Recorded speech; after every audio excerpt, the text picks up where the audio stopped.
Order, order. Good afternoon. Welcome to this meeting of the Justice Committee. Welcome especially to the Attorney General.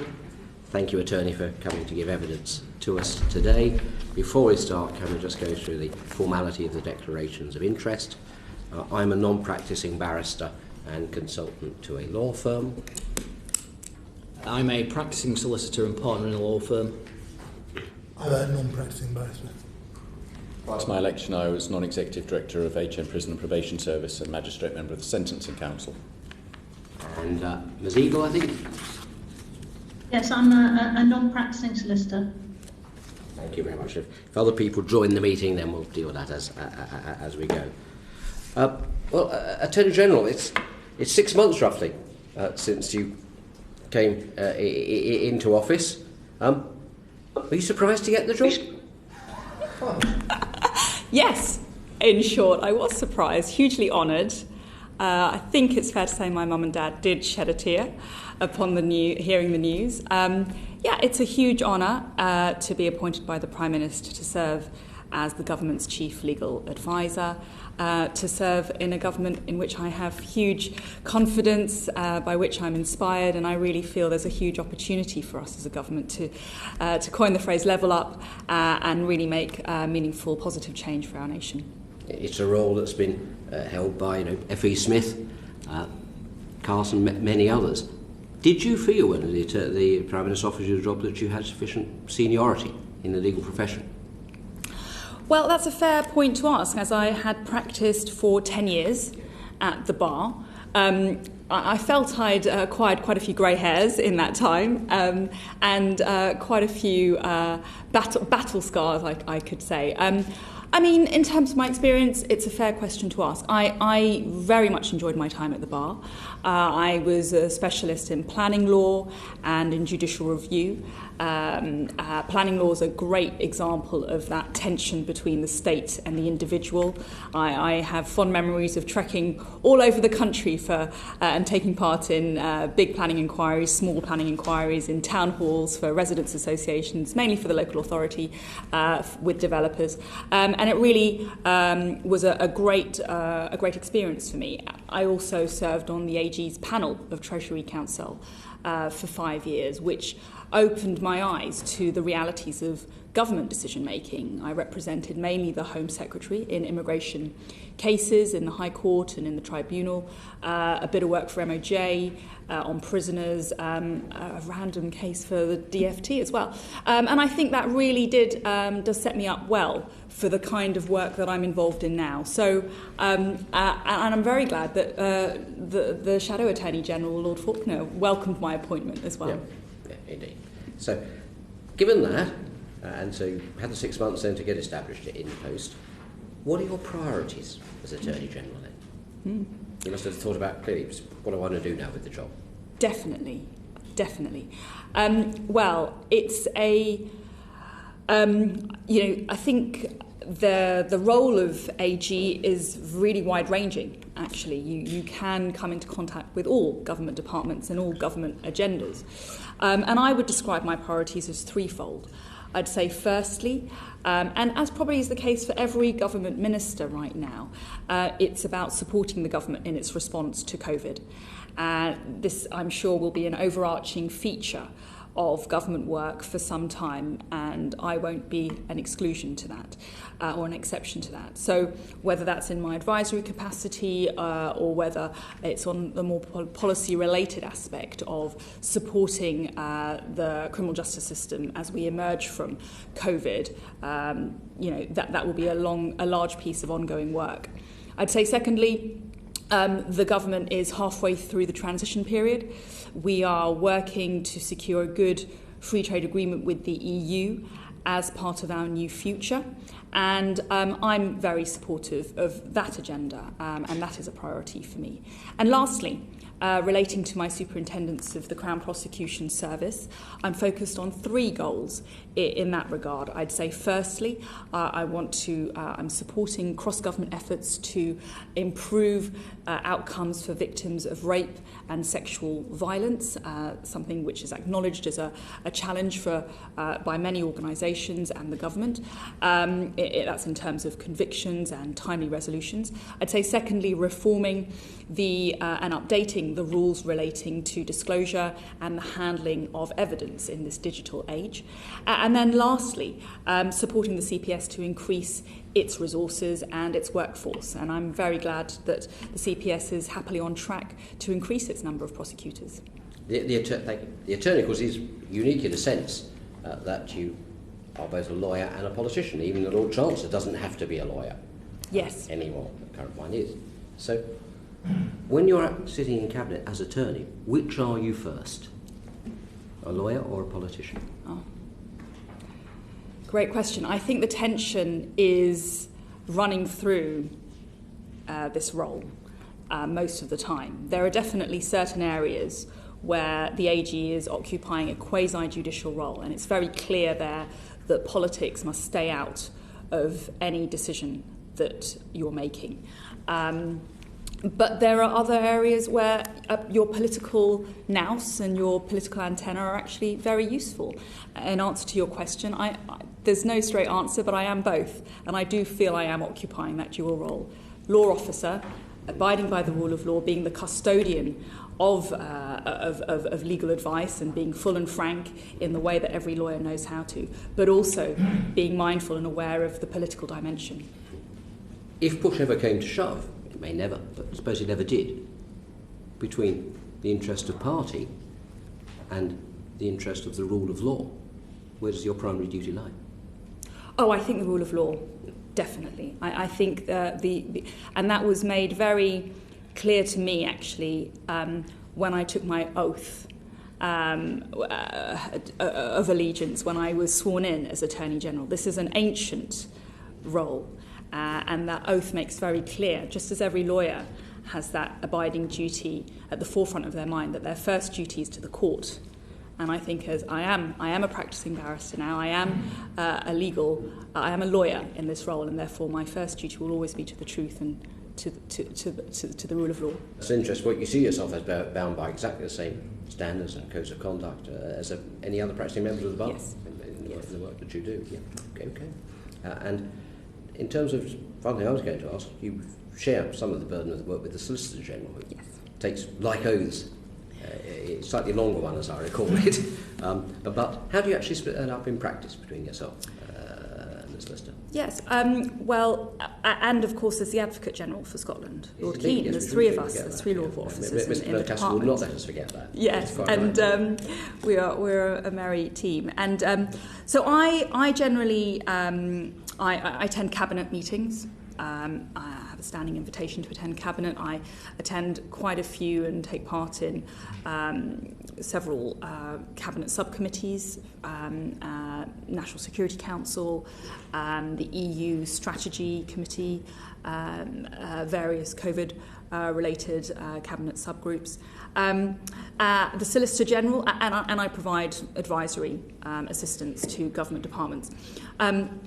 The Solicitor General does the bulk of the casework, if you could describe it that way. So a lot of the unduly lenient sentencing referrals come onto his desk and occasionally come onto mine if there's a conflict. He does, and he then also supports in advisory work as well. And on occasion we've tag teamed and done a duo, and we've worked on projects and matters together, which has been very enjoyable. Yeah. You're right, it's usually the solicitor in recent years has been the person who actually goes to court, mostly on ULS matters. Been 1 or 2 exceptions.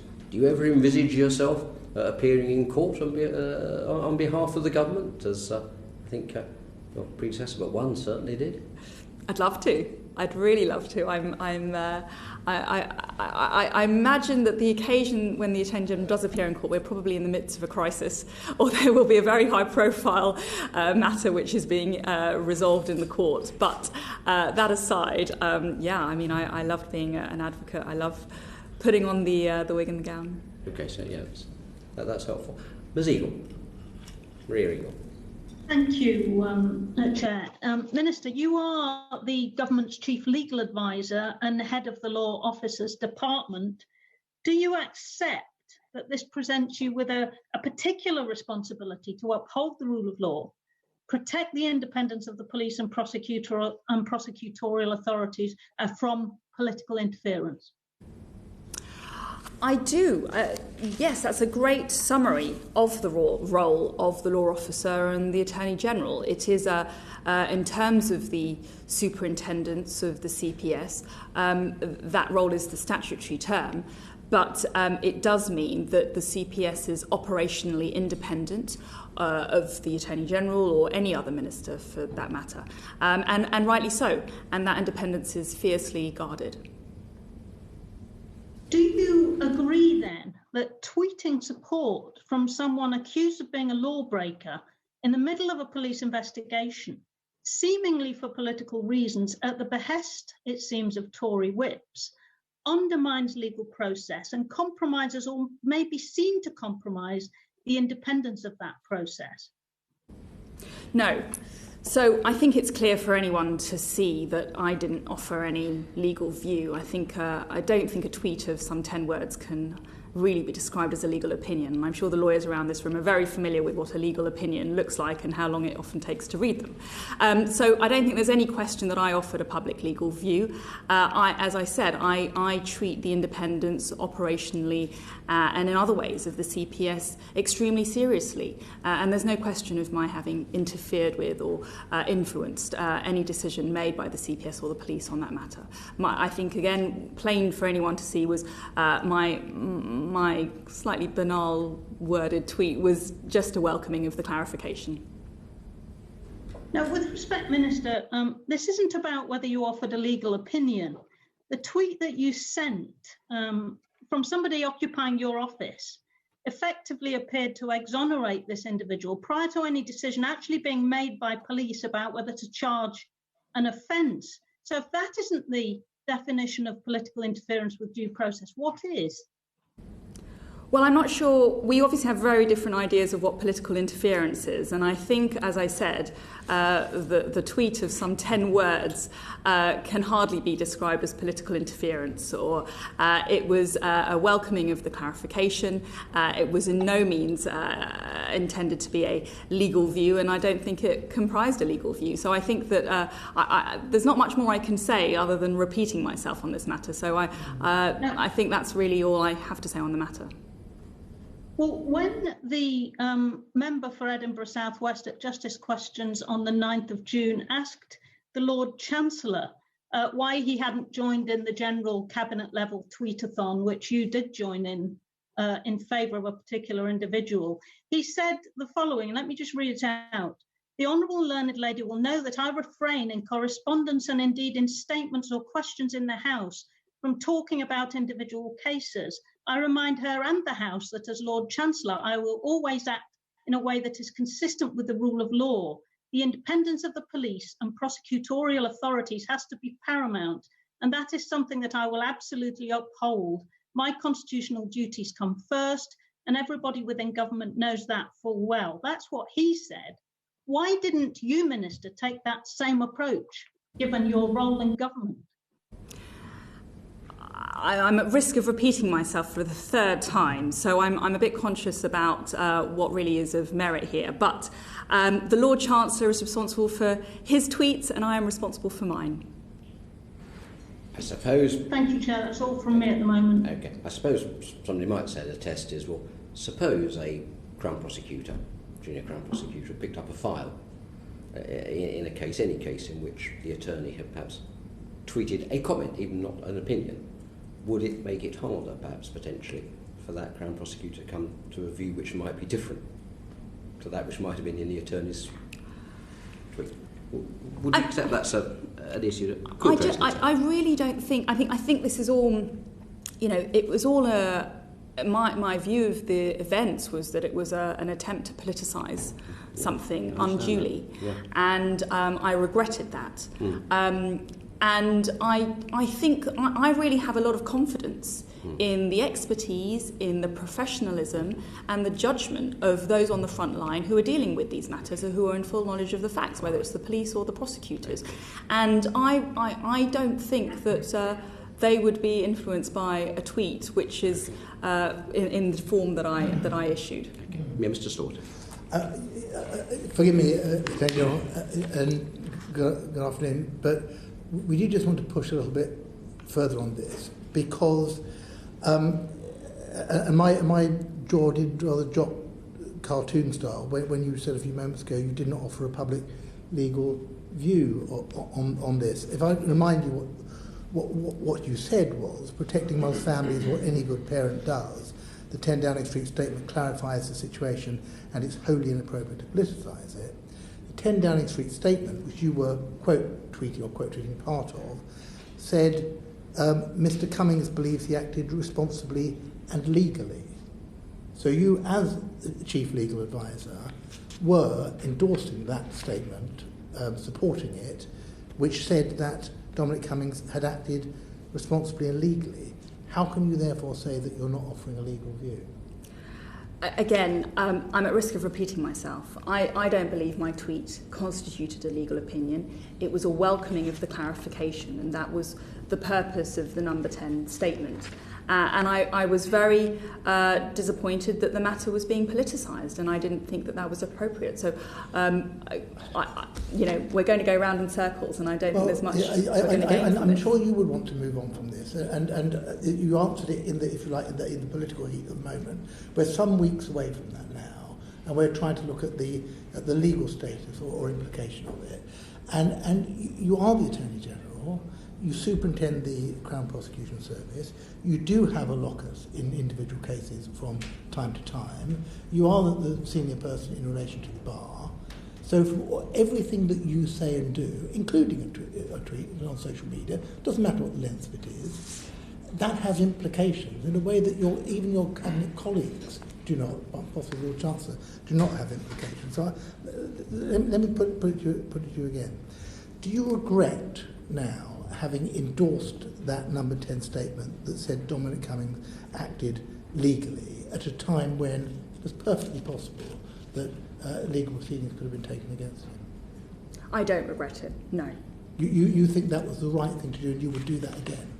I don't regret tweeting in the way that I did. So if we had another circumstance on which another colleague of yours, or simply somebody who you thought was in the right, there was an issue as to the legality of something that they'd done, you would be happy to give your opinion through social media, whether that was something responsible and legal? I'm not going to speculate on future tweets. I'm only going to comment on past tweets, and even that seems a bit of overkill. But I've made it clear I wasn't offering a legal opinion. I don't regret tweeting in the way that I did, and it was a welcoming of the clarification in what was a needless politicisation of an issue. Two more quick factual points, and I hope then. It certainly has been reported by respectable journalist, Sam Coates was one, that at Cabinet you also indicated that Dominic Cummings had broken no law. Is that right? When the matter was discussed at Cabinet, did you give that indication at Cabinet? Well, surely you must know that you're asking a question there that I can't answer. The alleged is you can't say, Yeah. or can't confirm or deny what advice it is. Yes. Well, you could say in theory, theoretically, whether you would... I think probably we are getting to a stage where we can't ask the attorney to go beyond the convention. Let me ask one more question to end on with that. Then, in terms of, we'll move away from the... We're not going to get any further on the legality of it, but reputationally, there were a lot of people who commented, not all of them politicians. I must read you one quote, which is from Philippe Sands, who's one of the foremost jurists in the country. He said, "The absolute integrity of an Attorney General is the prerequisite of a functioning democracy. When doubt is cast over the integrity of an Attorney General, that person has to go. She, that is you, must have known the possibility could not be excluded. The Durham police would have been involved. She's completely extinguished with a single tweet her integrity. She's the advisor to the Prime Minister on matters of law, and she therefore needs to be absolutely scrupulous to maintain an independent position on legal matters." What do you think when you read comments like that? Well, obviously I disagree with that. So I disagree with the proposition that you're making to me. I don't think it was a legal opinion in any sense of the word. I don't think it was outside the remit of what I can and cannot do or can and cannot say. And I don't think that it breached any constitutional boundary. So I don't regret what I did, and I don't think that there were any serious implications. And you would do again in similar circumstances? I'm not going to speculate on what I will or will not do. You've been very clear about that. Fair. Okay. Let's move on to Mr. McCaskill. Thank you, Chair. Can I move on? Thank you, Attorney General. I think you mentioned briefly, obviously, the Advocate General, and I was just wondering if you could explain your own role in references to the Supreme Court from the Scottish and Welsh Parliaments. Yes, thank you. The law officer's role in this, in the respect of devolution, is namely to give legal advice to UK government departments on devolution matters, and specifically in relation to our attendance at the Parliamentary Business and Legislation Committee, PBL, where all bills are discussed. And in addition, we scrutinise all legislation produced by the devolved legislatures in accordance with our role in considering whether to refer to the Supreme Court legislation that we deem to be outside competence, and that's termed as policing the boundaries of competence. Thank you very much. Any follow-up to that, Mr. McCaskill? You're a bit muted. But looks as if you're happy with that answer. Yeah, fine. Yep. Fine. Thanks. Okay. Back to Mr. Slaughter. We're now going to move on to the government's latest response to COVID, I think. Yes, just a couple of questions in relation to the COVID crisis. What role have you played in overseeing the government's legislative response to COVID-19? Yes. Well, there's been, it almost goes without saying, but the challenges presented by COVID to the government have been unprecedented, very complex, and required a response at pace. And there's been a cross-government effort led by many policy-owning departments and many agencies, organisations and the devolved administrations working under immense pressure to respond to the changing impacts of the coronavirus. As I've just said, law officers sit on PBL and we work with other departments on their legislative proposals in that forum. And again, I'm afraid I won't be able to divulge too much detail about the substance of what I may have advised on or otherwise on that matter. Okay, I think what we're more interested in is the way, because obviously there has been it's a crisis, an emergency, there had to be an instant response, and we've had this interesting mixture of guidance and legislation. Do you want to explain how that works and whether you think that's worked well? Well, first of all, it gives me an opportunity to pay tribute to the Government Legal Department, another organisation which the Attorney General superintends. And there are many hundreds of government lawyers installed in government departments who have been at the coalface of the challenge of providing legal advice at pace in often difficult circumstances. I want to take this opportunity to thank them. In terms of the framework, essentially we've got the Coronavirus Act, the overarching piece of primary legislation, and that contains it's a lengthy piece of legislation, 102 sections, 29 schedules, I think, covering all range of powers afforded to the government, from virtual courts to cancelling the elections to school closures, and that really was the meaty piece of legislation that again was passed at pace. Under that, of course, I think we understand what parts of the jigsaw are. What we're asking is whether they work, and the test there is whether they're comprehensible to the public. I mean, are they comprehensible to you? I mean, take an example. Do you know how many people you're allowed, either under legislation or under guidance, or both, to have in your house at the moment? Well, I'm just explaining the framework. So we've got the Act, and I want to answer your question specifically as well. Under the Act, we then have the regulations. And these have been passed or introduced under the 1984 Public Health Act, which provides a legal basis, and that envisages the emergency procedures, envisages a pandemic in hypothetical terms, and there's a swathe of regulations, as you all know, covering these issues that you've just referred to, the restrictions on individuals, notably different regulations for England, Wales, Scotland, Northern Ireland. We've got the main regulations on the closure of businesses. We've got the regulations on gatherings. So in terms of gatherings, the only restriction the regulations now prescribe is a limit of 30 people on indoor or outdoor gatherings. They give the Secretary of State a power to restrict public access to particular places, also regulations on face coverings in public transport, regulations on people coming from overseas and the 14-day quarantine and isolation, regulations on Leicester and local lockdowns, regulations made last week providing powers for local authorities to issue directions. So that, we've got the body of more specific regulatory measures. And then we've got guidance. And again, as you all know, the guidance is meant to be a user-friendly gov.uk sourced piece of information for members of the public. It is not legally enforceable. All that is legally enforceable is the Act and the regulations. But the guidance is there to assist people. Yeah, well, I mean, let me just give one example, because this is what I've been working on today and yesterday to try and help out my constituents.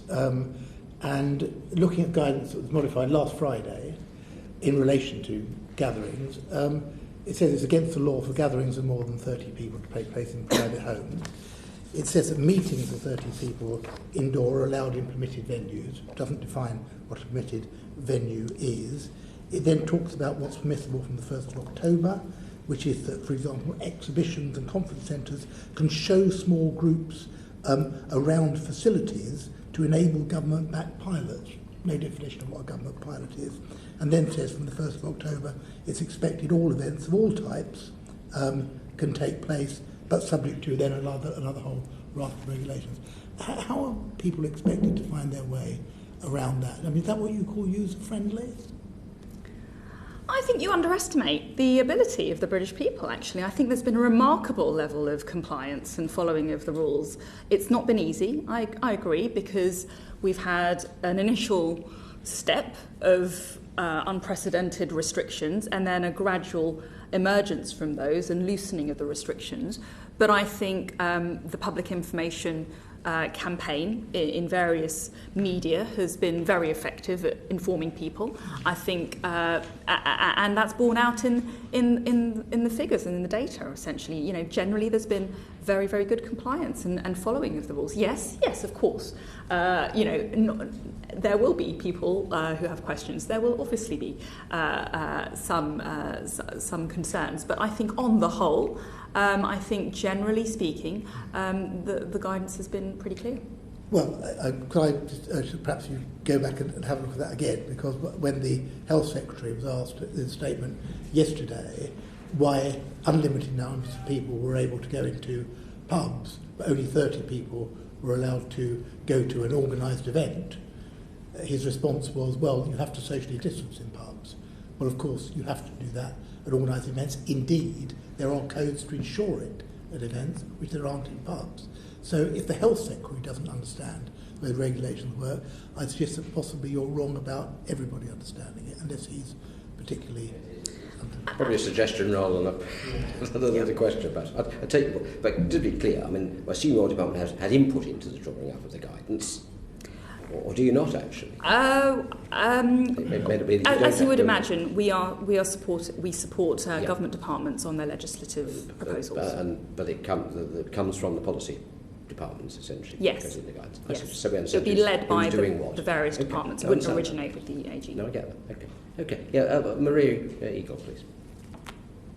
Thank you, Chair. Well, I sat on an SI last week that was implementing regulations that had been announced about a fortnight beforehand. And between the announcement of the regulations that I sat on last week and the scrutiny that Parliament was able to conduct of them, the Prime Minister had made a further 2 announcements making substantial changes to the law and the guidance and the regulations that were actually going to apply. So we were being asked to scrutinise as parliamentarians regulations and rules that had been changed substantially twice between them being announced and between us scrutinising them. So first of all, it's the very definition of a waste of time, I sometimes think, scrutinising something that's already been superseded twice. But do you think, Minister, that there's been a sufficient balance between the requirement and necessity of parliamentary scrutiny of these regulations and the need to legislate quickly and make these changes quickly? Well, it's a fair question to ask because, of course, as everyone knows, the government was responding to an unprecedented emergency. And it's very easy and quite tempting to look back with hindsight 3 or 4 months later and say, well, we should have done that or we should have done that. But in the moment when this complex threat was really at grave levels, the government needed to move at pace. And one way it did that was passing the legislation, the initial act. And yes, that did go through Parliament quickly, but it was nevertheless debated, and there was scrutiny by parliamentarians. There's review which is injected into the process, into the Act, at various intervals. The next one for the Act is coming up in September, and it obviously is subject to a deadline. So it is a strictly time-limited piece of legislation. And I think those are sufficient checks and balances given the circumstances. I think it was essential that the government moved quickly, and there's always going to be a challenge in achieving speed over quality. Just talk about the SIs, because these are what actually implement the changes in rules and regulations. Parliament last week, in the SI that I sat on, was scrutinising a set of regulations that had already been superseded twice by the announcements made by the Prime Minister. Do you really define that as scrutiny when those regulations have not only been superseded once, but the subsequent regulations, which haven't been scrutinised by Parliament at all yet, have been superseded again? Does that really count as parliamentary scrutiny, Minister? The regulations have had to be made quickly, and I think you understand, but I'll make it clear. The regulations are a response to changing scientific advice and changing decisions at the political level, and that we can't plan when the scientists are going to assess the evidence in a different way, or we can't plan or predict a timescale on how the virus is spreading.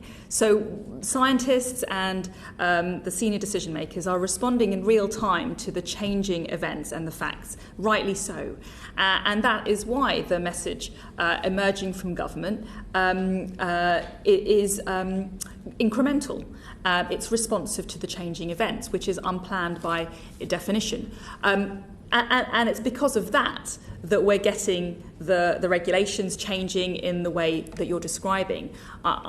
It's not necessarily the most convenient way of doing things, but it is the reality of the situation within which we are finding ourselves. It's the best way to enable scrutiny, vital scrutiny that you're taking part in at the committee level in Parliament, but also ensuring that there's an easing of the restrictions or a change to the restrictions so that businesses can start opening their doors, so that schools can start opening, so that our lives can slowly but lawfully get back to normal. Okay, I don't want to flog a dead horse, but the fact is that there's no scrutiny going on of these regulations whilst those regulations are actually enforced, and they've actually been superseded twice, the ones that I was dealing with since. Not my definition of scrutiny, but I think I'll leave it there, Chair. It's a sort of a comment to the jury, perhaps. Fair enough. Okay. Noted. Thank you, Chair. Attorney General, we've seen that the CPS and the police being very fleet of foot in implementing both the new laws and indeed the guidance that's flowed from them. But we do know there have been a few hiccups along the way, particularly with the interpretation of some of the regulations. Do you think there was sufficient clarity and guidance provided to the CPS and the police, albeit with the benefit of hindsight? I think, again, when you look back on things, we have the luxury of hindsight now. And it's easy to forget the complexity, the unknown, the level of challenge, the extent of the restrictions, the urgency for measures to be put in place.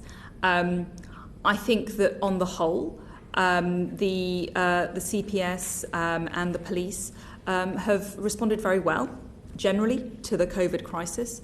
And in relation to the specific point you raised in terms of charging decisions and interpretation of regulations and Act, yes, there was some confusion at the beginning. The DPP and the CPS and various authorities admit that themselves, but they were relatively few in number compared to the correct number of decisions. And there's been a very effective response to those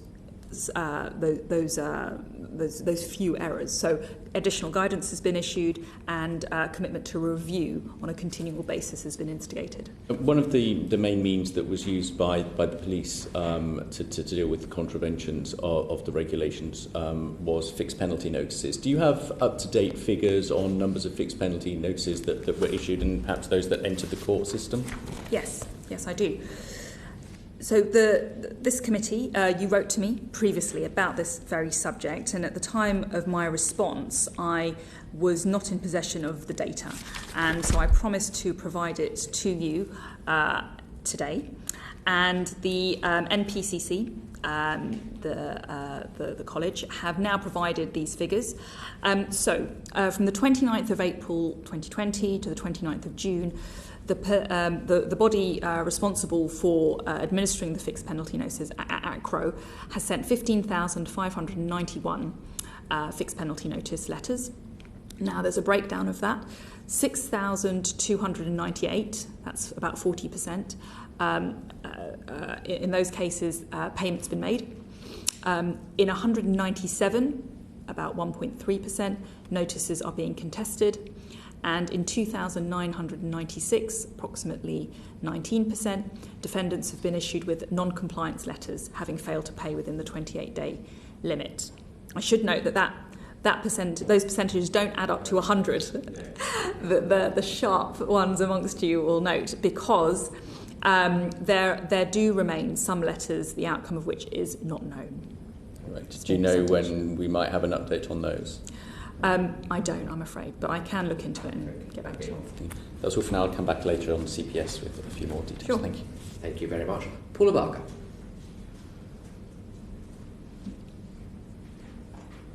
Thanks, Chair.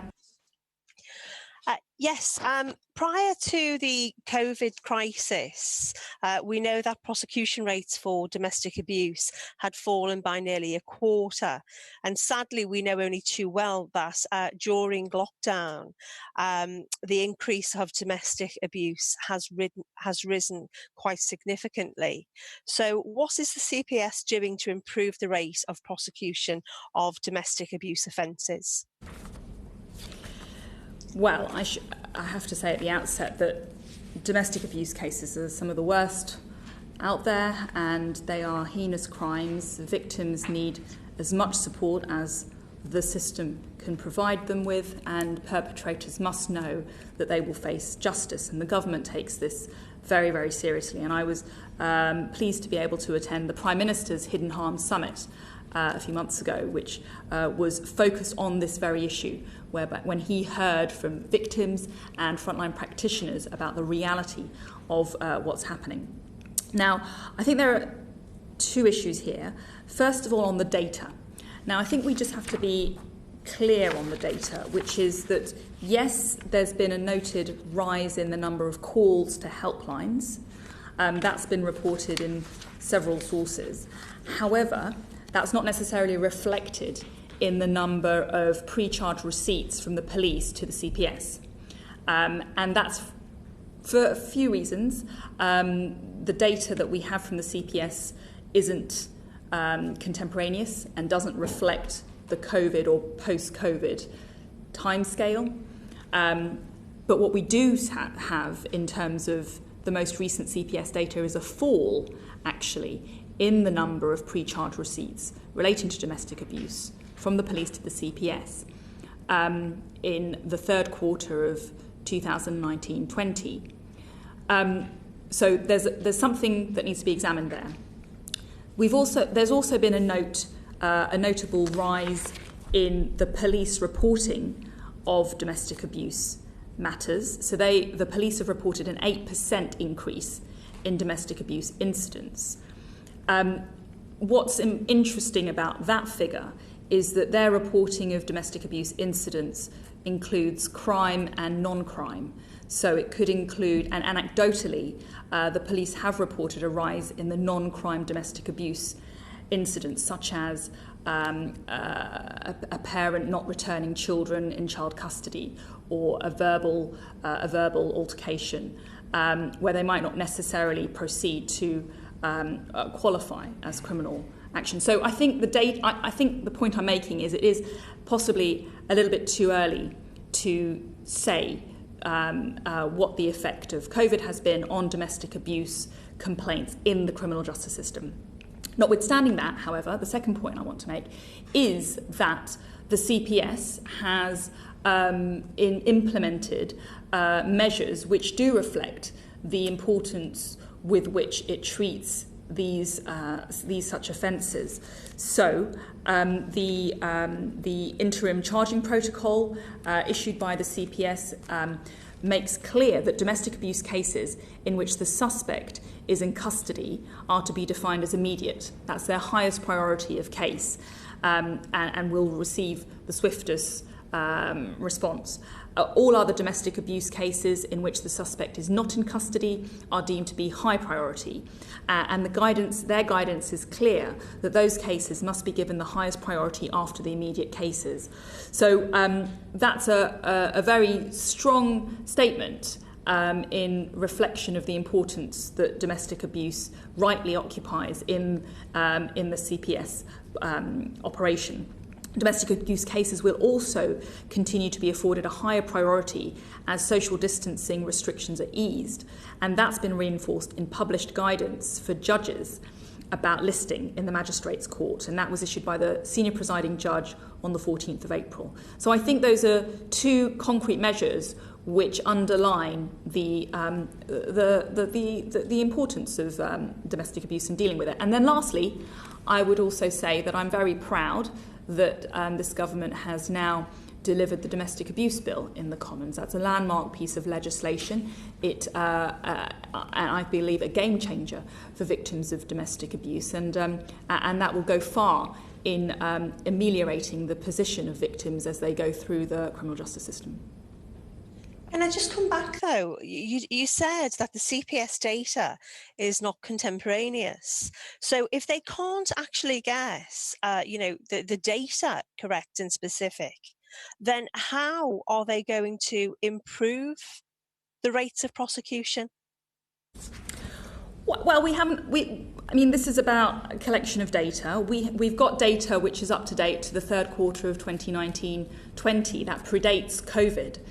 That, to my mind, is up-to-date data. It's just not relevant to your question in terms of the link between COVID and domestic abuse, and it will take some time for that data to filter through the system. But I am confident that once it is has been exposed, that the CPS and the police will be examining it, and they already are taking this issue very seriously.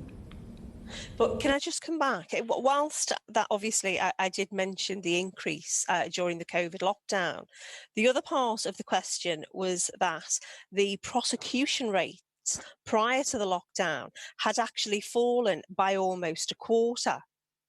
So what do you think the reason for that is, and how can we ensure that we get improvements in respect of the rates of prosecution? I understand what you're saying about it being, a high priority, but actions speak louder than words. And for any person who is the victim of domestic abuse, whether it be male or female, it's a really difficult place to be in, and they have to have confidence that if they do report, that the full force of the law will be used to support them.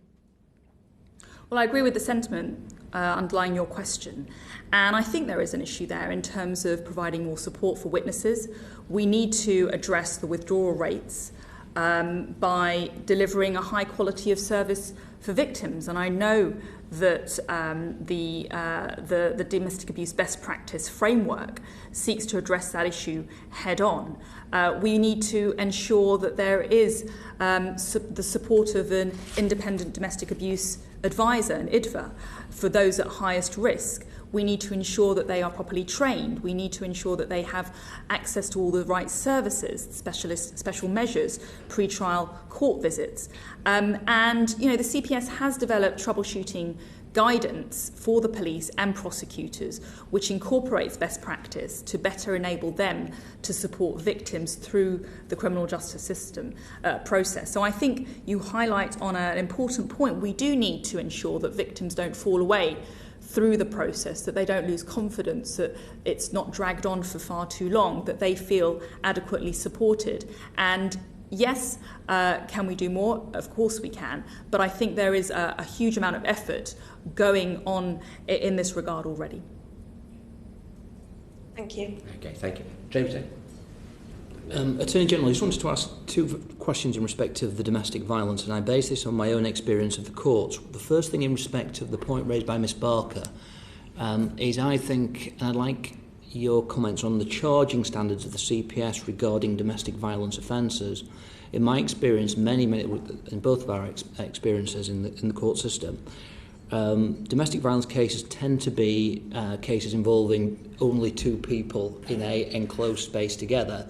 There doesn't tend to be a great deal of other evidence. In many cases there is, but in many cases there isn't.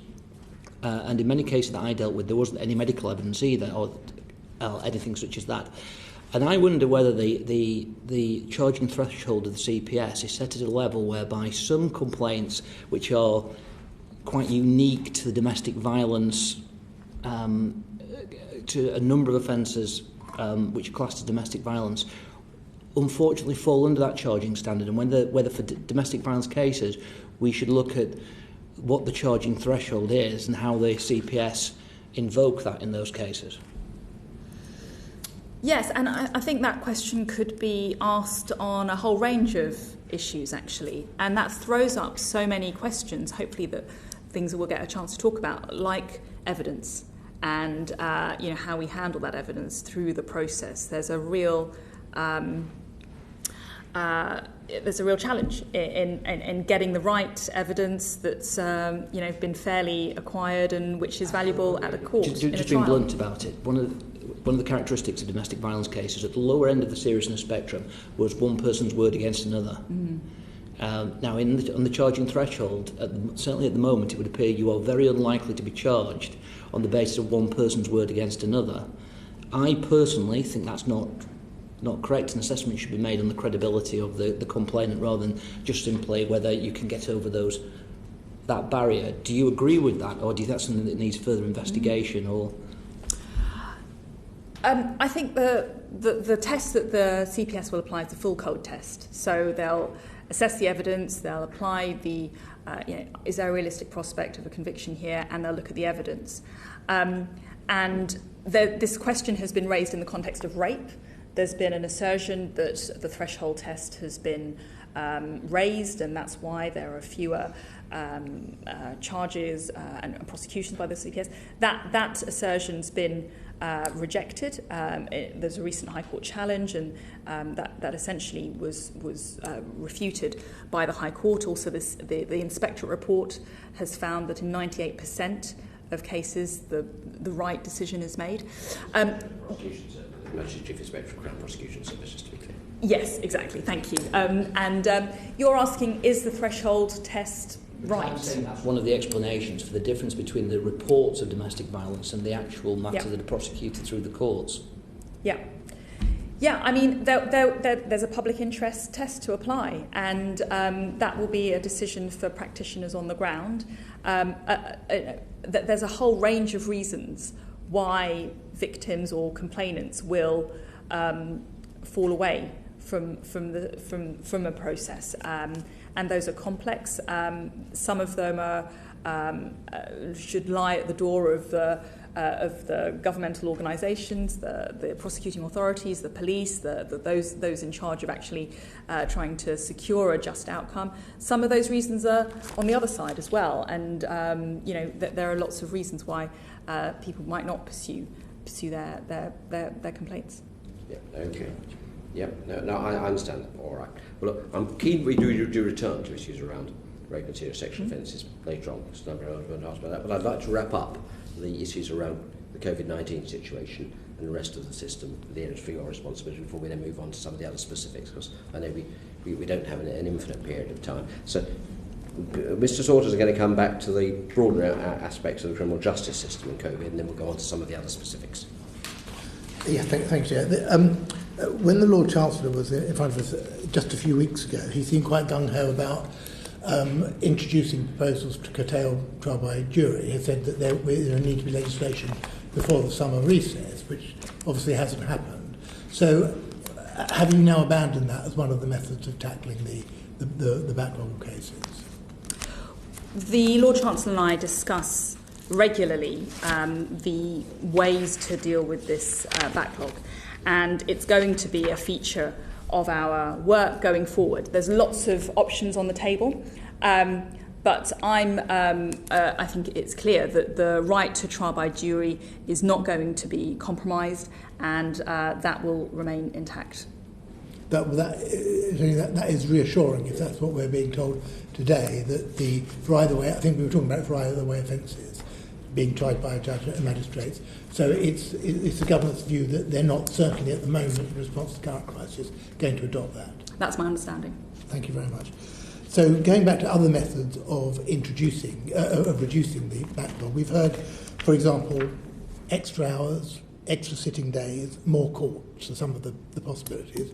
We've had 10 Nightingale courts announced this week.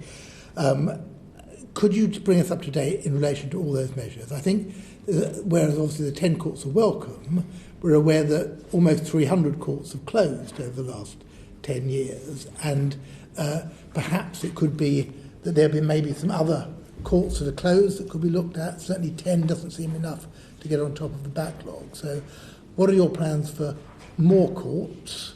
Hammersmith Court has been sitting there empty for 2 years. It's been sold, but it's still sitting there empty. In fact, I'm speaking against its demolition tonight at the planning committee there. But there must be other examples that you can use. That seems a very sensible course. So how much more are you doing on that? What are you doing on sitting days, which we're also going to look at as a committee? And what more controversially are you thinking of on extra hours? I think quite a lot of lawyers would think that they work pretty long hours at the moment. Preparation, after court work. So how do you see that very substantial backlog, substantial even before COVID, being tackled? Yes, a lot of things in there, and you may need to remind me again of the things you asked. But I was very pleased to hear from the Lord Chancellor about his announcement of he calls them Nightingale courts, I like to call them Blackstone courts, but I think that's a big step forward in increasing the court capacity as we deal with the backlog going forward. And there's been a lot of progress that's been made to ensure that cases can flow through the system despite the COVID prevention measures. I've mentioned the interim protocol. We've got to also mention the digital capabilities that have been harnessed in thousands of cases, which have made a real inroad. And I think overall, England and Wales has performed relatively well compared to other countries. We didn't have a wholesale shutdown of all of our courts during the pandemic, like other countries did. Yes, some courts did close. Yes, we had to stop new jury trials, and they resumed in May, far sooner than, again, other countries resumed their jury trials. So I think there's been some good progress so far. Lots of proposals are on the table. The Blackstone, the Nightingale courts, I think, are a welcome step in increasing the capacity. The funding, which was announced as well by the MOJ in terms of rebuilding the court estate, renovating our courtrooms, building more court cells, ensuring that more courtrooms have the digital capability, refurbishing many courts. That represents the biggest investment in our courts in 20 years. So I think there is some really good news in terms of government commitment to increasing capacity and rebuilding our ability to deal with this backlog. And then lastly, I have to say, on the digital innovations, there's been increased use of video links and use of cloud video platform, and there's been remarkable uptake of the use of video technology. I had the pleasure of zooming in to a hearing in the Magistrates' Court in Bristol, and very, very interesting to see how it's done. Pretty much remotely. You've got the judge in the courtroom, defence lawyer in the room as well, but defendant was in custody suite in the police station with police officer. Prosecutor was zooming in from his home, as far as I could tell, and counsel, again, zooming in from another location. So it was actually a really innovative way of delivering justice in these circumstances. Yeah, the Crown Court backlog, 40,500 cases in April just gone, up from 33,700 the year before. That's a huge backlog. And I appreciate all the individual elements you've said. It doesn't sound like a strategy that's going to really address those limits. We need more courts than just the extra 10. We need the existing courts used better. We need more judges in them as well. Have you got a coherent strategy that will say that 40,000 will be 35, will be 30, will be 25 over a set periods of time? Well, HMCTS has published its courts recovery plan, which is very comprehensive, wide-ranging, and includes a lot of the proposals, legislative and non-legislative. That does include,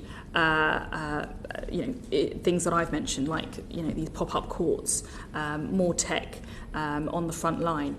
It does include things like extending the sitting day. I know there's controversy around that from some practitioners. My personal view is I think it would be welcome. I think we have a very big backlog. We really do need to take radical steps. Tweaks around the edges won't do. And if we're going to get serious about getting the flow up, if we're going to get serious about reducing delays in the system, we do need to take big steps forward. So and speaking from my personal experience, as a barrister, I would have jumped at the chance for any work, especially in the early days, regardless of the time that it was being held at, regardless of the location. There's a little bit of perspective, because it's not we need to get through. I understand your point. Is there a bit of misunderstanding around some of this? Some people talk extended days. Are we talking about the court sitting longer hours to deal with the same case? Or are we talking about the idea of sort of a shift system, where you have the courtroom in operation, you have one judge and jury and set of lawyers dealing with case A, and then they swap over and sort of the late shift comes on and does case B? What exactly is proposed out of those two? It's all still in flux, and I have to say this is very much a matter for the Lord Chancellor and the judiciary, and I don't want to tread into any terrain which isn't for me to speak on, but so I don't think I can say more, but I think there's a lot of flexibility still on this issue, and discussions are ongoing. Yeah, we're going to have to move on in a moment. Yes, well, the last area, which you were just coming on to, I think, at the end of your last answer, in terms of the legal profession themselves and their motivation. I'm sure they're motivated to go out and do more work because legal aid rates haven't gone up for 25 years, have they? And when inflation's gone up by 60% over the same period. So we heard about public sector pay increases today. Will that include increases in legal aid rates, and are you pushing for that? as the head of the bar? Yeah. Well, again, I want to just take this opportunity to thank all the legal practitioners out there for their remarkable response to the pandemic, where barristers, solicitors, publicly funded and otherwise, legal clerks, legal executives, everybody in the industry, cleaners in the courts, our judiciary, everyone has done a heroic job in responding creatively and positively to the crisis, and actually worked very well together. When it comes to legal aid funding, the agency, the legal aid agency, has introduced a range of measures designed to help support legal aid provision during the period. The Ministry of Justice is keeping the situation under review, but there are lots of options in the pipeline. Are there any plans at all, even under consideration, to increase legal aid rates?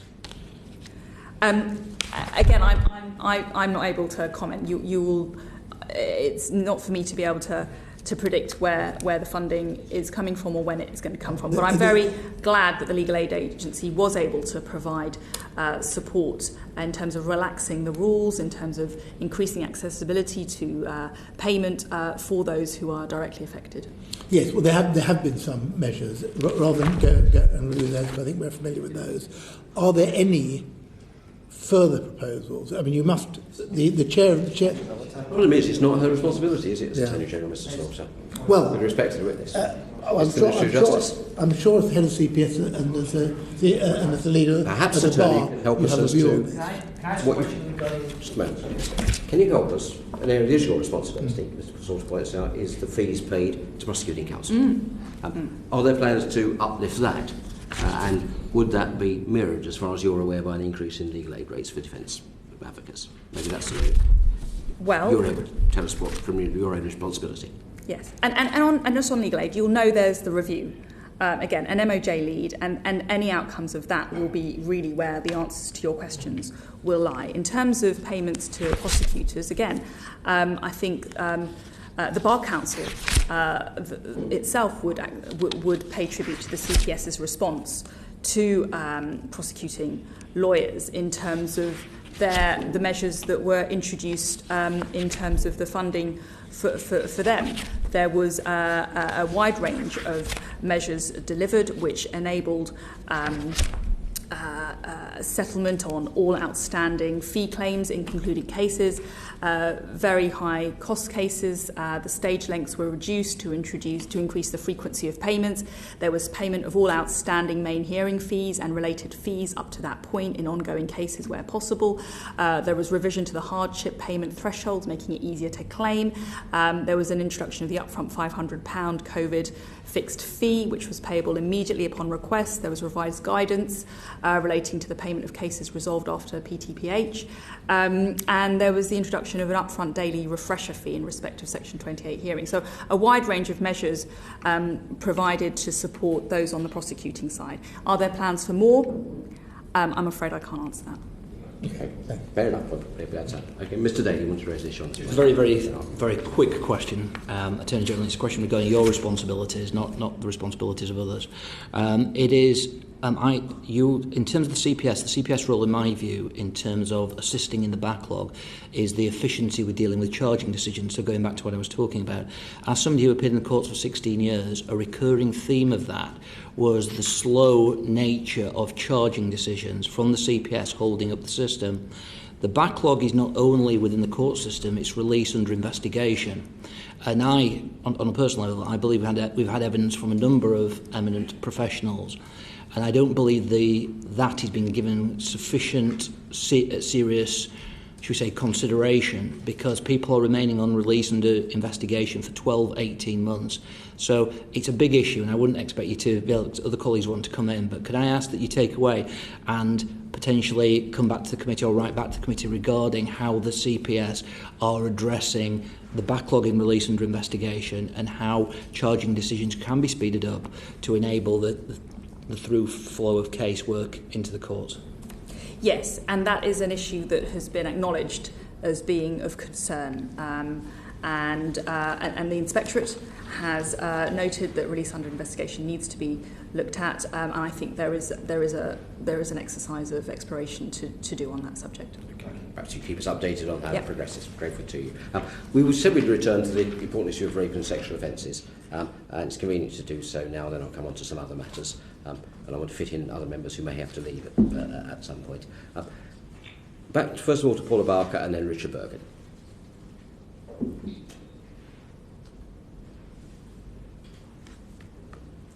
You're muted, Paula. Sorry, apologies. Can you hear me now? Yeah, can do. Great, thank you. At the start of the committee, you stated that your priority is to improve outcomes for victims of rape and sexual violence. And you will have heard that recently the Victims Commissioner has written that we are effectively witnessing the decriminalisation of rape due to the significant decline in the number of rape and sexual assault prosecutions in recent years. Why has the number of prosecutions fallen, and what is the CPS doing to address this?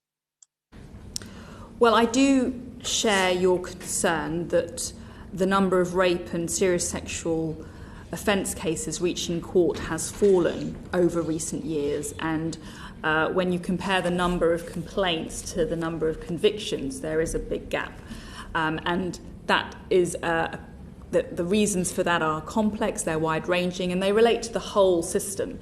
My analysis of it is there is a drop-off at every stage, whether it's someone complaining to the police, when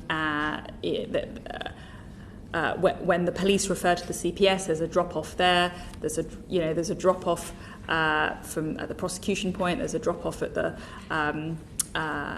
conviction trial point as well. So it's a whole system response that's needed, and that's why there is a cross-government review which has been set up to understand exactly what is happening at every stage of the process. And it would be unfair to point the finger at any one player in that process. So I think I have to say that at the outset. And I have to also say that, again, these are horrific and devastating crimes, and I would in no way want to minimise the impact that these have on the victims involved. It's vital that they're handled correctly. However, I do refute your proposition, or the proposition by the Victims Commissioner, who I should say does a remarkable job in advocating energetically for victims. I do refute her proposition that rape has been decriminalised. I know that both the police and the CPS continue to take these cases very seriously. Rape rape and serious sexual offence cases are amongst the most challenging to prosecute. All cases are dealt with by specialist lawyers. They're trained in understanding victim vulnerabilities, the impact of rape, as well as all the complex issues that are raised, such as consent, myths and stereotype. And the substantive reason why I do disagree with the Victims Commissioner's conclusion is that the data to which she refers is not the most recent data available on this subject. The most recent CPS data release, which was published in April of this year, shows that there has actually been an uptick in the charge rate for rape-flagged cases, with 54.7% of legal decisions resulting in a charge, compared with 48.2% in the year ending March 2019. I'm confident that that trend will continue in the next data release, due to be published at the end of July, and that will show the full picture for the year 2019-20. Is there more to be done? Of course there is, and these are very complex and sensitive issues. I know the CPS is taking this very seriously, again reflected by their specific strategy on rape, a 2025 rape strategy that they're in the process of developing with the police. And I'm confident that there will be improvement, but it will take a cross-system effort.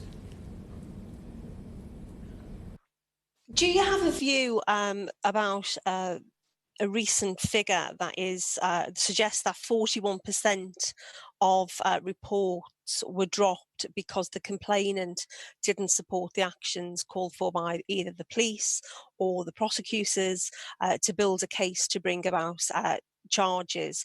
And I know that some campaigners have actually likened it to a digital strip search, if we talk about the mobile phones, etc. Do you have any views on that? Well, I think that it's essential that victims have the confidence to come forward and report these crimes. The police and the CPS are continuing to work with victims groups and the Information Commissioner's Office to ensure that their approach offers the necessary balance between the requirement for reasonable lines of inquiry, which is the requirement in these matters, and the balance with the victim's privacy. That's the ultimate dilemma in these matters, actually, and hopefully we'll get onto disclosure, but the disclosure guidelines will hopefully go far in striking the right balance of respecting the victim's privacy on the one hand, but enabling a fair trial for a defendant on the other. And we need to get that balance right. It's a delicate one to strike, but it's vitally important because we don't want victims to feel put off by the system or feel that they will be unduly or unreasonably will have their privacy unduly or unreasonably violated. I think that there's been a lot of comment on this. The Ico Report, the Lord Justice Fulford decision in the Court of Appeal, your report on disclosure. I mean, all of these I hope we'll come to, but they all are grappling with this issue of striking the right balance, and it's something which is an ongoing exercise. Understood. If we could just, Chair, if we just go back to the annual report, the Victims Commissioner criticised the government's end-to-end rape review, which began in March of last year, and my understanding is it's nowhere near completion yet. So when can we actually expect that review to be finalised and its recommendations to be published? Work is ongoing on that end-to-end review, and I think that it is an important piece of work. It's right that we don't rush it and compromise the quality of the outcome. There is already considerable amounts of data on this subject. The 2019 Inspectorate Report was helpful to some degree about informing us on what's happening in this issue. That did conclude that 98%, as I said before, 98% of cases in this area are properly charged. There has been a real commitment to ensure that another inspection takes place in light of the criticisms of the previous report, and we want to ensure that we emerge with concrete conclusions and concrete recommendations as soon as possible.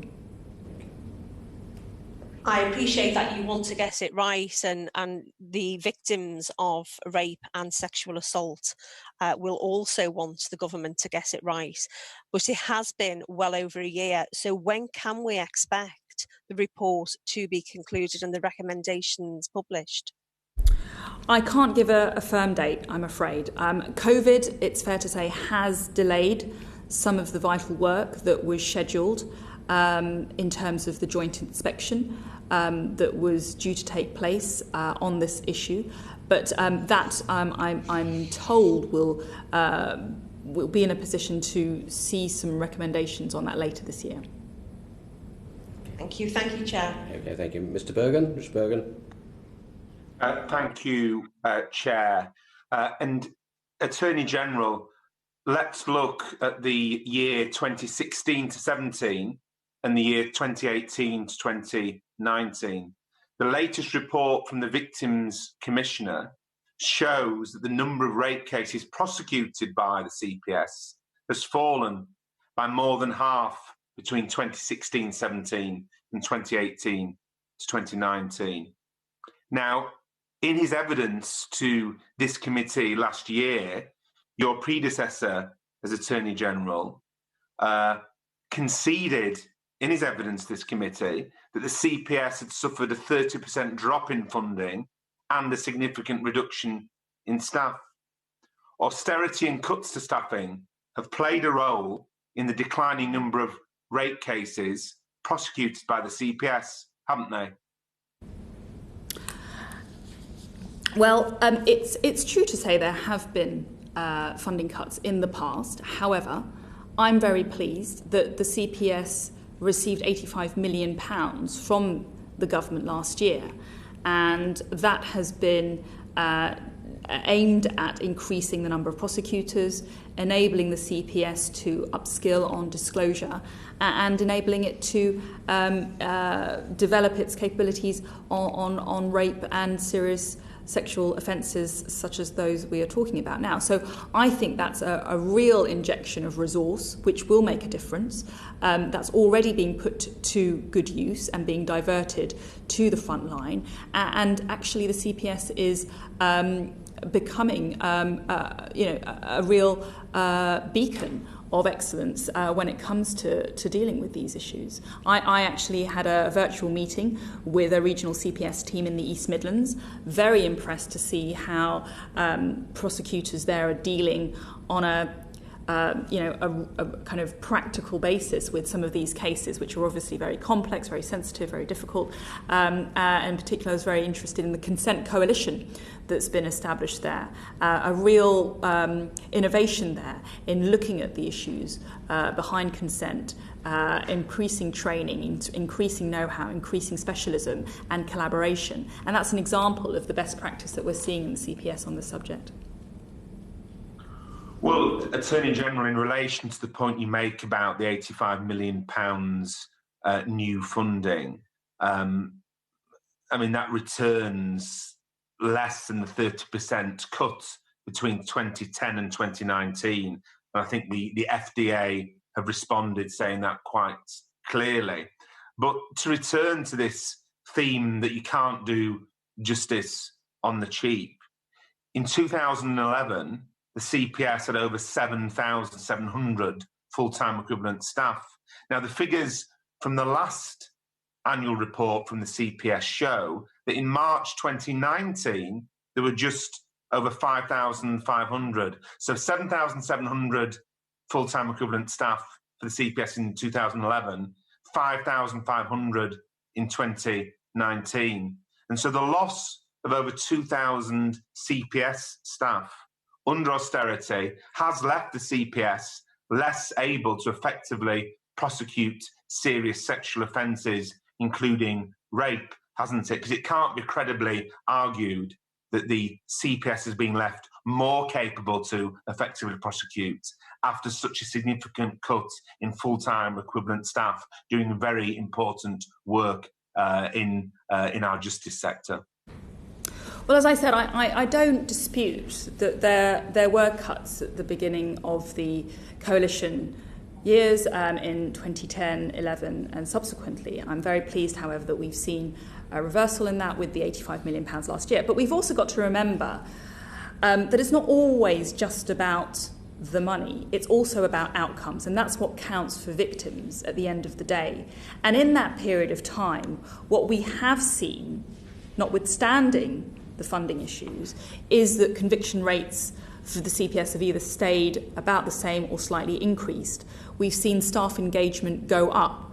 We've seen that this is not a failing organisation, that literally day and night thousands of judgments are made on prosecutions which are borne out in our courts. I, again, had the privilege of meeting the CPS Direct team, which is their out-of-hours, 24 hours a day, 7 days a week, team of prosecutors stationed all over the country who are making decisions in real time about offences as they occur in the middle of the night, so that specialist legal advice can be provided in the moment. An exceptional service of which we should be very, very proud.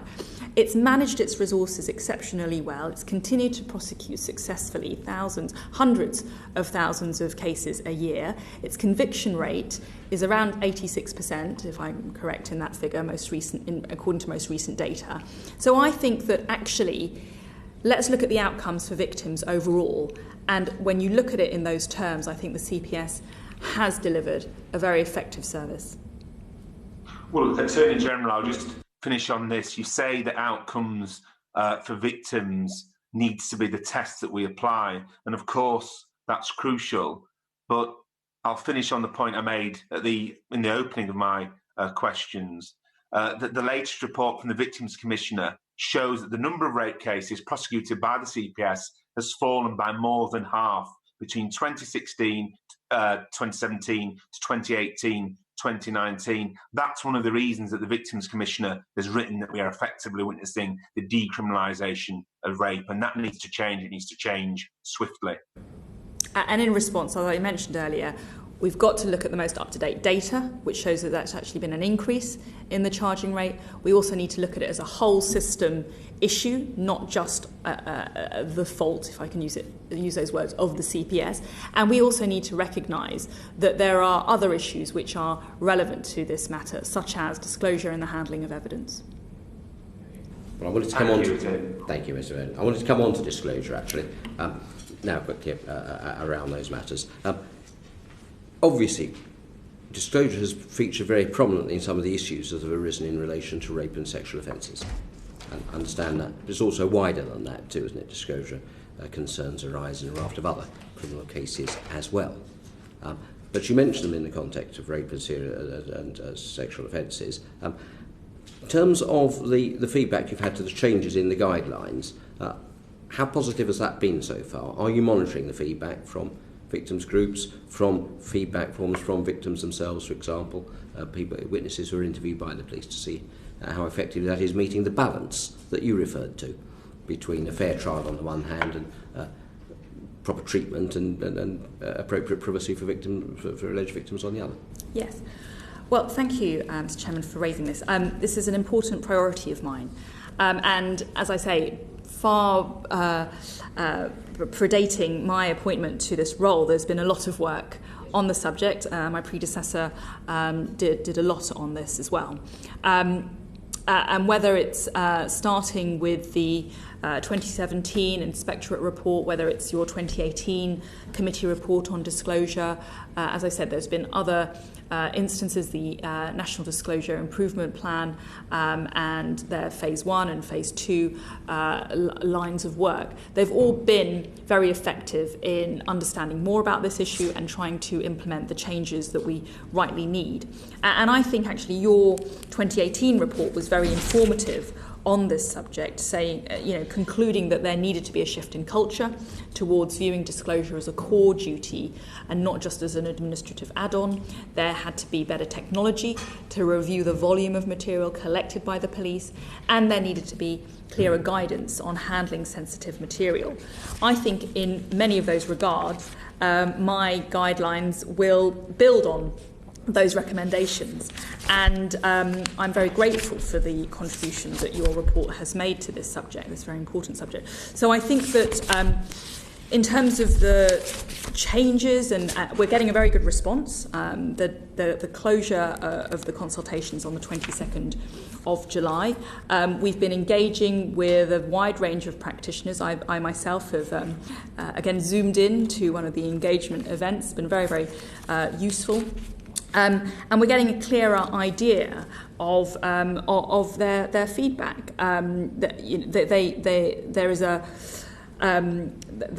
the general view is that this is a positive step towards the culture change that we're all seeking. There have been some concerns around the extra resourcing requirements for investigators due to the higher volume of material that the rebuttable presumption in the guidelines could bring. But I think that overall, in victims' engagement sessions, for example, there's been a welcoming of the knowledge that their data will be treated with sensitivity. So I'm continuing to review the feedback. We need the culture change. We need specific guidance on digital material, earlier engagement, and I believe the rebuttable presumption will go far in assisting practitioners. That's helpful. One specific area where there has been a change in consequence of court judgment, I think, is in relation to discontinuing digital data extraction consent forms. That's obviously part of the issues that are considered about how you get this balance correct to make sure that all material is there. What is the position as far as that, and what do you think that's going to have? What's the implication of that for disclosure practice? Yes. You're referring to the ICO report, yes. And as you know, that concluded that mobile phone data extraction was disproportionate, excessive and inconsistent. And I welcome the report, and I recognise the importance of the complexity of protecting victims and complainants' data. I'm committed to working alongside criminal justice partners and the ICO to ensure that this can be done in a way that is proportionate, that both protects privacy and secures justice with safeguards in place to maintain trust and avoid unnecessary intrusion. The guidelines will seek to provide further guidance on how to balance the right to a fair trial with the right to privacy. As I said, it's a delicate balance. We need to avoid an unjustified intrusion into any privacy rights, as Lord Justice Fulford called it. We have to prevent the fishing expedition sought by parties, but at the same time we need to make sure that the personal information of witnesses is only pursued if it's reasonable in the context of the case, and that is done obviously in accordance with the law. So that I feel that we will find an appropriate balance to strike, and I'm very grateful for the recommendations from the ICO. Right, I'm particularly interested about the consent forms, which were a matter of some controversy, and there's the announcement last week that they're to be discontinued. If they're being discontinued, how are you going to go to ensure that there is a process which, if you like, gives an audit trail, that balancing exercise has been considered by the investigator? Yes. Well, it will be necessary to ensure that the consent of the victim is acquired and it's properly provided. The form that takes is obviously the area for discussion, and the way that consent is acquired, the way the reasonable lines of inquiry are carried out, will all need to be forged in as we go through this consultation and we on the guidelines. You see, I don't want to press you a little bit, but it might be thought, if there's question marks about the validity of the consent or whether the consent was properly given, you can see the risk that perhaps occasionally brings to a challenge to the admissibility of evidence and so forth. So that's got to be a high priority, hasn't it, to find a replacement system for these forms which meets the balance. Yes. I mean, how much urgency have you stressed about that? Yes, well, I mean, in response to the Beta James decision, where the forms were challenged there, again, partners are working to ensure that they're going away basically and working on it, and they're trying to come up with something that does address all the concerns which have been raised, but also meets the need for an indication or a reassurance to the parties that disclosing this evidence or acquiring it is lawful. And it must, of course, be in the context of your guidelines. Yes. One of our recommendations in our report in 2018 was that you update the guidelines on a regular basis, regular defined intervals. Is that going to be happening? That was one of your recommendations in your report, and I do agree with that recommendation, because I think we want to avoid the scenarios you set out in your report whereby the incumbent occupant of the role says, well, this wasn't something that I'm responsible for, and it was my predecessor or my predecessor before that. And I think that if we can update them regularly, I think that it's we've got an evolving document as the technology evolves, as the challenges evolve, but we've also got a clear line of responsibility. Can you help with the time frame as to when those updates will be? I don't, I'm afraid. Well, if you concede it should be done regularly, any idea what regularly means in this context? I don't want to. I can get back to you on it, but I can't give you. I don't want to commit. But I would like it to be something which is not onerous, but also which is helpful to those who are on the receiving end. We don't want to create a situation where rules are always changing or guidance is always changing. But we also want it to be a document that is relevant. What that timeline should be like, what that timeline should look like, I don't want to say right now. Are you talking to practitioners about that? Or, it has definitely been something that's come up in the consultations. Yeah, definitely. Perhaps you could. When do you think you're going to be able to come to a decision on it then? On the guidelines? Yeah, on how you propose to deal with the regularity or otherwise of updates? Well, we will be, we plan to, now that the consultation will be closing. Obviously, once you've got that. Yes, that will take us some time, I hope not too long, because this matter's been in the pipeline for some time and we had to extend the consultation. So I would hope definitely before the end of this year. I'd like to think the autumn also we'd be able to clarify that issue. Okay, thank you very much. Dr. Mullen. Thank you. Thanks for coming. I just wanted to touch on the work of the SFO. I think previous committees have covered the kind of the way in which the Inspector General role sits somewhat apart from the wider role of the Attorney General. And I guess what I'd want is confidence that the scrutiny of the function of a body that's more kind of delivery on the ground is sufficient. Could you just give us a quick summary of how you scrutinise the work of the SFO in your office? Yes. So the role that I technically occupy is one of superintendents, and that is the term to describe this role of sponsorship and scrutiny. And we have a refreshed framework agreement which clarifies the relationship between the SFO and the AGO, and that was published in January of 2019. So the way, in practical terms, that looks or that works is holding the director to account for the running of the organisation and the discharge of its functions.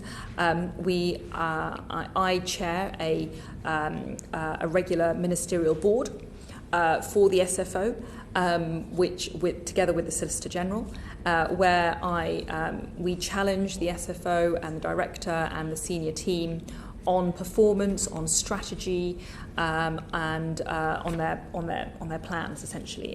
And that's a very candid forum, and it's a very effective forum for scrutiny. Great, thank you. One area I wanted to look at was the conversation of criminal assets. I think one of the challenges for scrutiny is I think the statistical bulletin that covers that doesn't really distinguish, as far as I'm aware, between the different contributions from the different agencies, so you wouldn't be able to see what contributions the SFO making, what contributions the NCA making. Could you share with us, do you get a breakdown of the SFO's contribution to that? And if not, is that something that we could work to get into the public domain and have part of public scrutiny? Yes, there is a breakdown from the SFO of its recoveries in proceeds of crime. And overall, it continues to perform well in that regard. It has a specialist division related solely to proceeds of crime casework, including restraint, confiscation, civil recovery, money laundering, and prosecutions.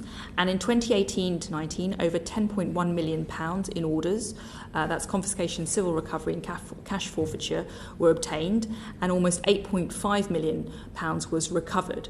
In 2019 to 20, over £13 million in orders was obtained, and over £7 million has been recovered. And then, in terms, as I mentioned, there is a kind of a government-wide statistical bulletin that was asked for in terms of increasing transparency in this area. And I just think it could do with being a bit more transparent if that could be broken down. Noted. And then, in terms of I think it's a really positive area. You've covered some of the figures from the SFO, but other agencies are contributing. There are probably many areas of government that get such a return on the pound for the taxpayer. I know that the Home Office leads on the Asset Recovery Action Plan.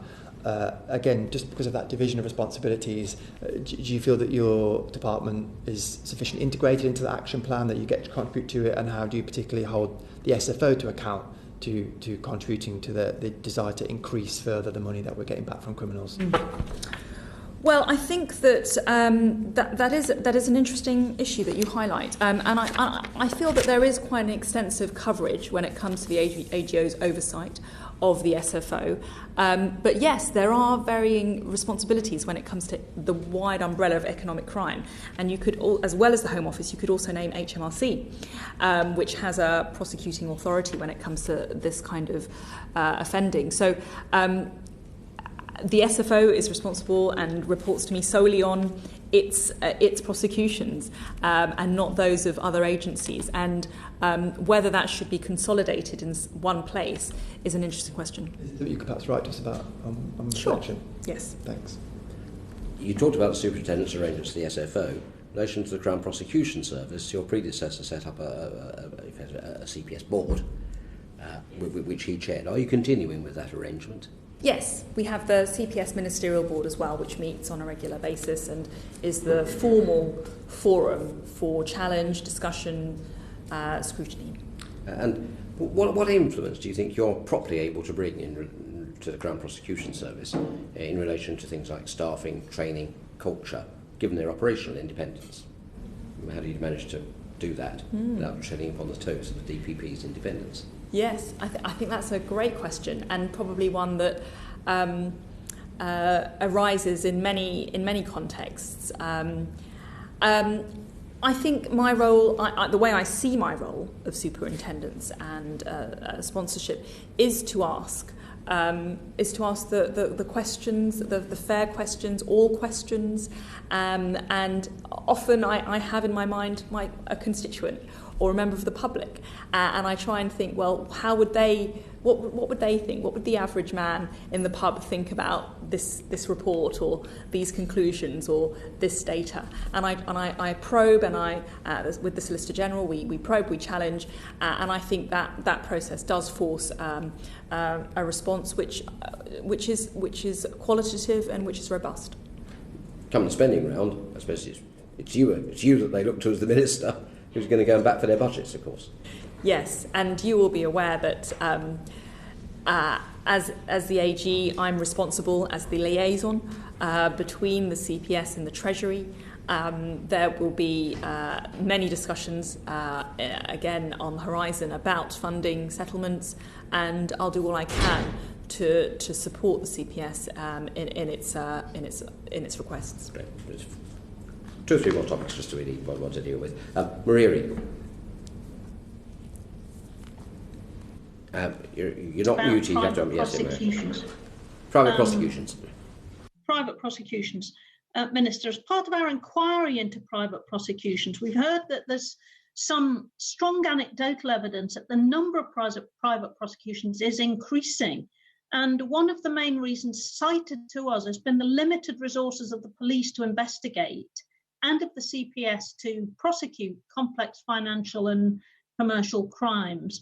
So as far as you're aware, is it right that the private prosecutions going up in this way? Do you have any figures you can give to us of quantity of private prosecutions? And do you think it's right that such serious offences should be prosecuted by private bodies and individuals?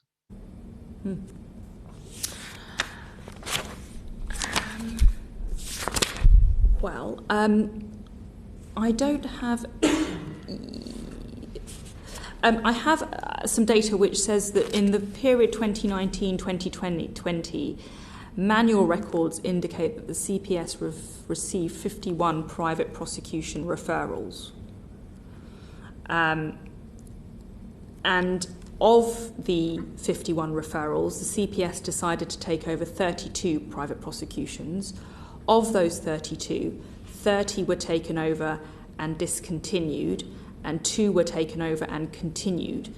For 15 cases, the CPS decided not to take over the private prosecution, and in 4 cases, no outcome was recorded. Do you have any, and that's interesting, where there are specific referrals, but do you have any information systems or ways of knowing how many other private prosecutions are actually going on? Do you collect data of how many other private prosecutions are actually going on that are not in the end referred to you, or do you just have data on those that are referred? That's all the data that I have, but I can definitely try and find the data to which you're referring, and if I can find it, I will definitely send it to you. Thank you. We would be interested, although you may find that there isn't any other data, I suspect, but it's certainly worth you having a look. Do you think it's right that private prosecutions of really complex financial and commercial crimes are appropriate, that serious offences like that should be prosecuted in this way, not by the state, but in private prosecutions?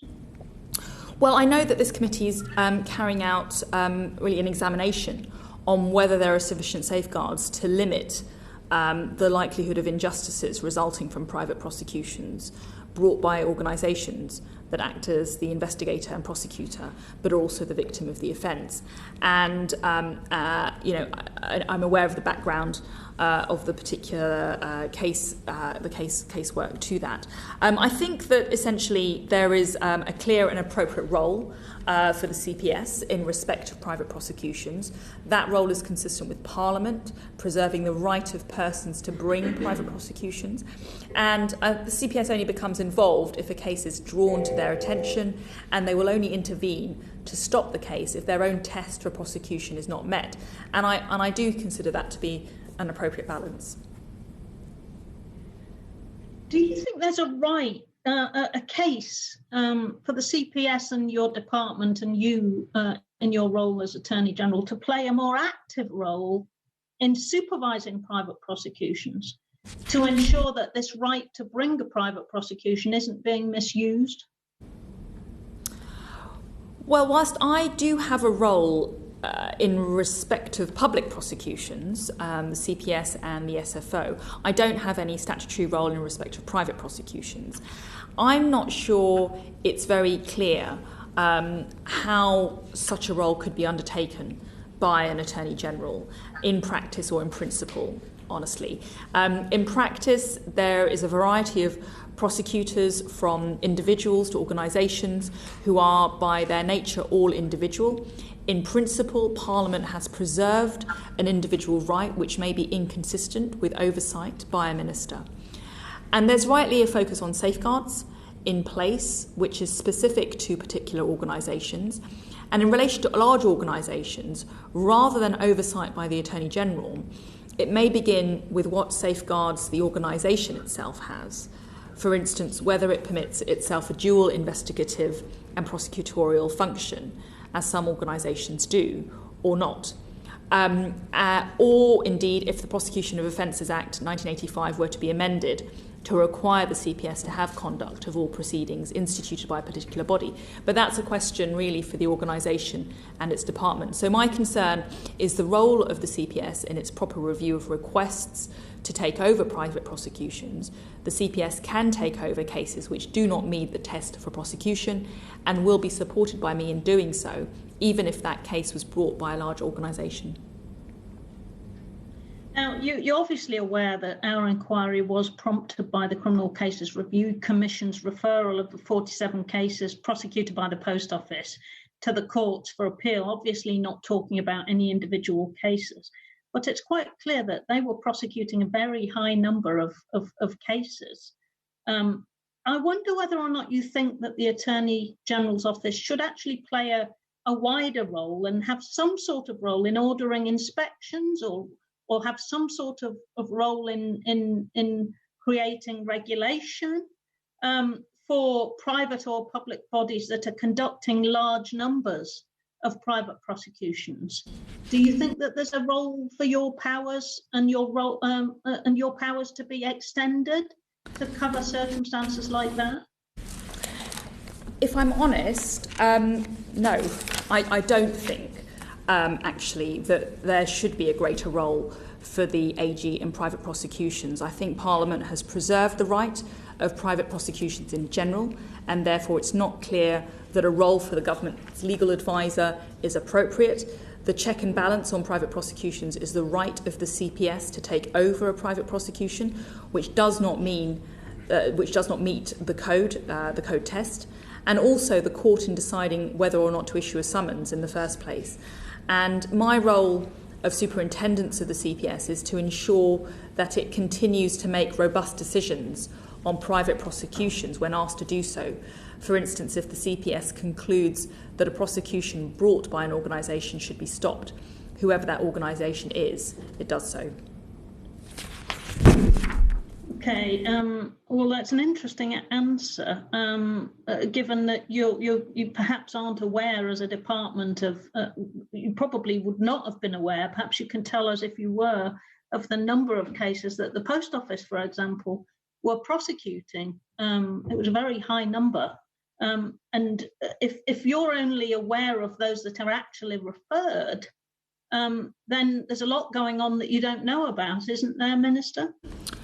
Well, I'm not sure about that, because I think that I think when it comes to I'm aware of the background, as I said, to your inquiry, which is the Post Office as a private prosecutor, which brought proceedings. But I think that I think this has been prescribed by Parliament. It's a right afforded to organisations and individuals. There are sufficient checks and balances and scrutiny in the system, and I think my view is I think that that's probably appropriate for now. So you are satisfied that there are sufficient checks and balances and that there are no more checks and balances required? I do think there are, that will be a question for your inquiry, which I look forward to reading in terms of your report. But there are safeguards, as I've set out quite extensively, injected in the system at various stages. And there are lots of questions which can be asked at various stages, and lots of... there are safeguards, as I've set out, which are incorporated already. All right. Private prosecutors then are not obliged to comply with the requirement which is set out in the Criminal Procedure and Investigations Act 1996 Code of Practice to pursue all reasonable lines of inquiry when conducting investigations. So do you think that private prosecutors should be subject to the same legal requirements when conducting investigations as those that apply to the police? Well, I can definitely see where you're coming from in raising your question. I think that there are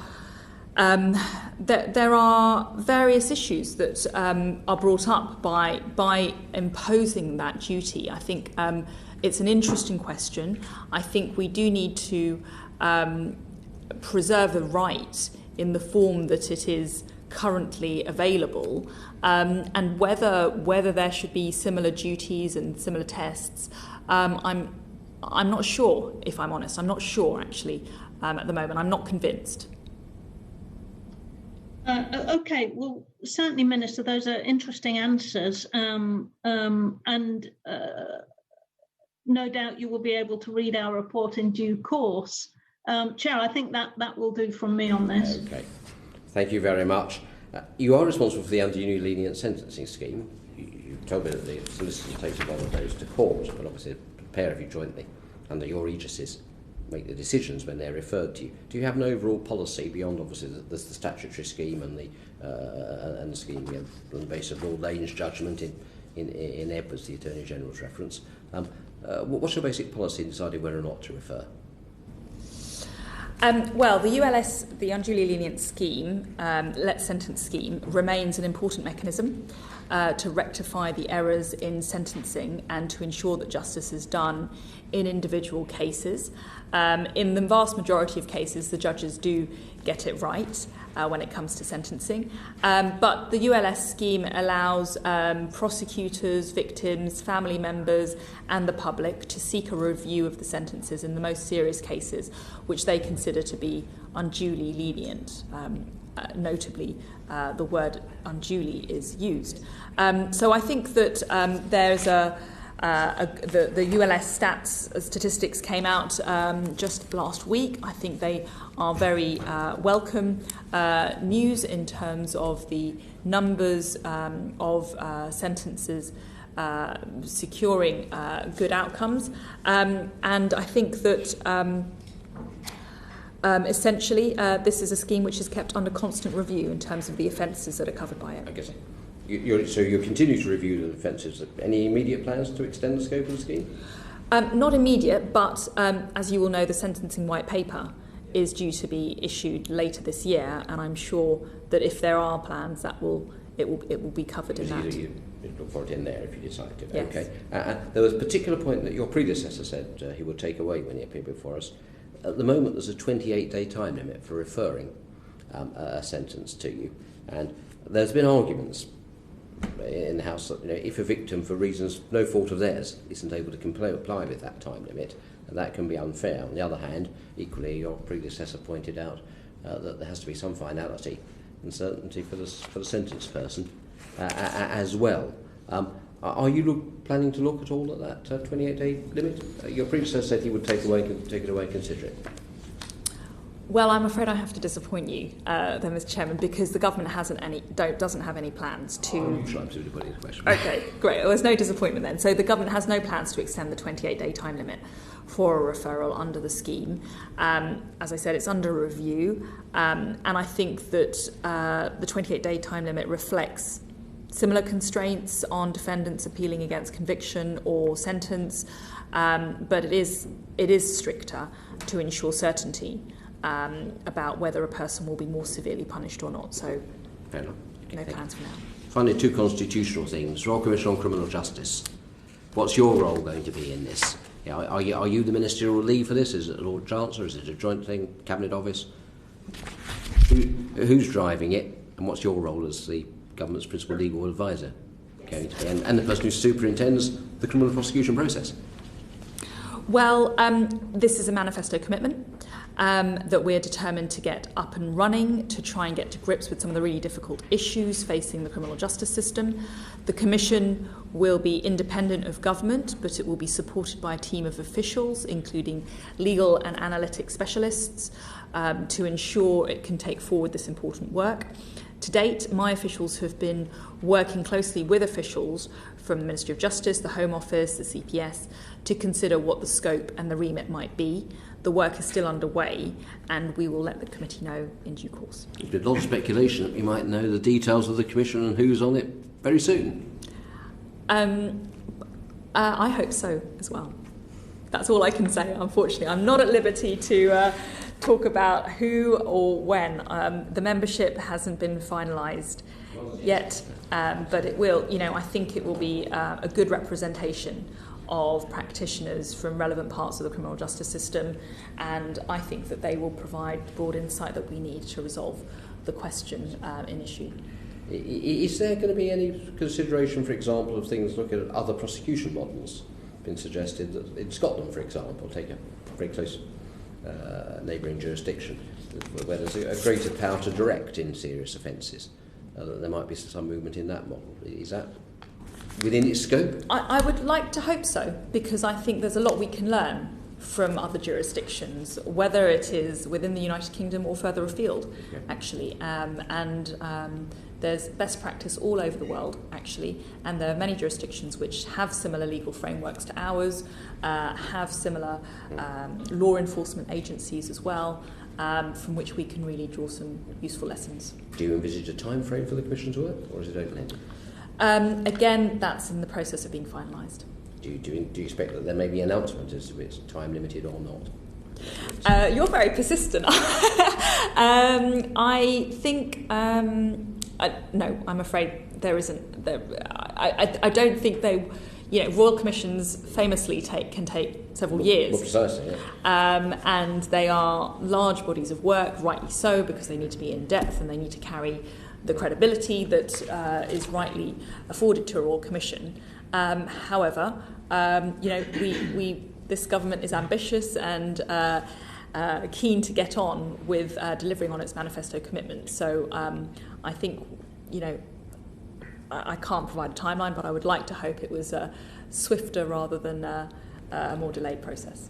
All right. Final questions go to Mr. McCaskill. Thank you. I just wondered if you could update us, Attorney General, on the setting up of the proposed Constitutional Democracy and Rights Commission, and separate from that, and indeed that commission, any plans to update the Human Rights Act? Yes. Thank you for raising this issue. This is, again, another manifesto commitment. Again, I'm afraid I'm going to have to disappoint you, but this is there is a lot of work that's been engaged in planning this, in setting terms of reference, in populating the commission and the panel, and an announcement will be made, no doubt, by the Lord Chancellor in due course. Is that so? Do you think the review of the ECHR is separate to this broader constitutional work or not? Well, we've committed to updating the Human Rights Act, We are clear that we remain committed to the ECHR, but I think the manifesto is right in reflecting the concern that the HRA does need to be changed in or modified in some way to reflect a better balance of rights and responsibilities. The recognition of the protection of rights is fundamental as part of our values as the UK, and our human rights framework offers a comprehensive and well-established set of protections within a clear constitutional legal framework. So that it's all part of the same exercise, essentially. The update of the HRA will be part of this broader piece of work. Any follow-ups, Mr McCaskill? No, not by me, thank you. Thank you very much. Well then, thank you very much, Attorney, for your time and for your evidence. We covered a lot of ground, but it's been important topics, and it's appreciated. So I look forward, I hope, to seeing you before the committee again before too long. Thank you. Thank you very much indeed. And the session is concluded. Order, order.